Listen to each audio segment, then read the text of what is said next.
Aécio Nécio, senadora Vanessa pediu a palavra. Uma questão de ordem. Uma questão de ordem, senhor presidente. Primeiro eu quero dizer que, numa brevíssima introdução, dizer que o que envergonha o país e o parlamento brasileiro, e isso a história mostrará, é esse processo em curso. Nós não temos dúvida nenhuma quanto a isso, senhor presidente. Não temos dúvida nenhuma, porque veja, Vossa Excelência, uma presidenta está sendo afastada do poder por alegado cometimento de crime de responsabilidade, porque assinou 3 decretos de suplementação e porque inventaram que a operacionalização do Plano Safra entre Ministério da Fazenda e Banco do Brasil é uma operação de crédito. Inventaram, porque até hoje nós estamos esperando que eles mostrem qual é a lei que diz que isso é operação de crédito. Aliás, o Ministério Público Federal já disse não ser. Mas por isso que nós estamos aqui, senhor presidente. E não temos dúvida nenhuma, este processo vai parar lá no Supremo Tribunal Federal. E lá sim, vamos discutir o mérito, porque aqui o mérito não está sendo discutido. Aqui discutem muito o conjunto da obra. Então é lamentável. Eu acho que a cena que vai envergonhar o país é essa cena, é todo esse processo fraudulento de impeachment que nós estamos vivendo. Mas minha questão de ordem, senhor presidente, é para arguir a suspeição da primeira testemunha listada no dia de hoje. Arguir a suspeição do procurador de contas, senhor Júlio Marcelo, como testemunha. E me amparo, senhor presidente, no Código do Processo Penal. E por essa razão é que suscito a suspeição em decorrência da parcialidade das testemunhas. Como eu tenho pouco tempo, senhor presidente, eu não vou poder listar todos os dados que nós já coletamos, mas apenas alguns.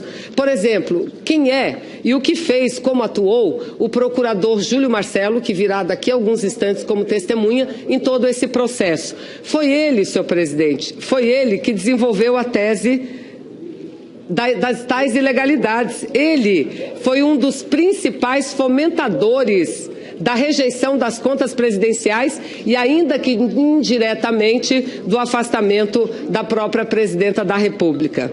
Então veja, a tese de que os decretos seriam ilegais, de que seria uma operação de crédito, a operacionalização do Plano Safra, foi por ele desenvolvida pelo Procurador de Contas do Tribunal de Contas da União, senhor Júlio Marcelo. Portanto, ele fomentou o processo. Ele impulsionou o processo. Pergunte, Vossa Excelência, como um magistrado da Corte Máxima de nosso país, tem isenção quem deu início a um processo, quem desenvolveu a tal tese do crime, tem isenção para atuar aqui neste plenário, neste julgamento como testemunha, senhor presidente?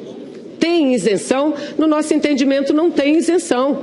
Não tem isenção, exatamente por conta de tudo isso que ele fez, mediante pareceres que ele elaborou, pareceres até que nós temos alguns questionamentos sobre a possibilidade legal de ele ter atuado, a possibilidade legal.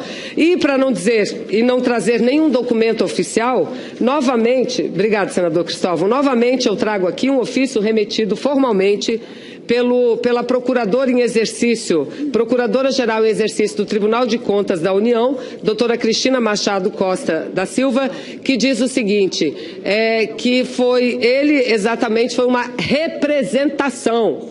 A representação dessas irregularidades foi feita pelo procurador Júlio Marcelo. Então, senhor presidente, nós já temos, infelizmente, muitos elementos para dizer que estão transformando o parlamento brasileiro e, nesse momento, o Senado Federal num colégio eleitoral. Mas o pior, num colégio eleitoral de exceção, presidente.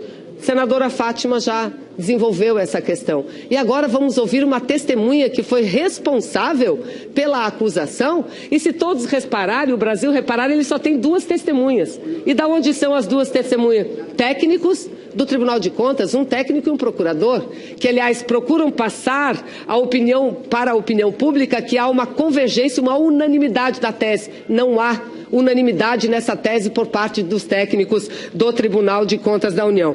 Mas não bastasse isso, senhor presidente, não bastasse isso, a parcialidade deste procurador está nos posts que ele faz na internet, na sua página oficial, esses sim, desrespeitosos ao parlamento. Olha aqui um deles, que foi feito no dia 24 de janeiro. Monumentos à altura da megalomania de nossos governantes.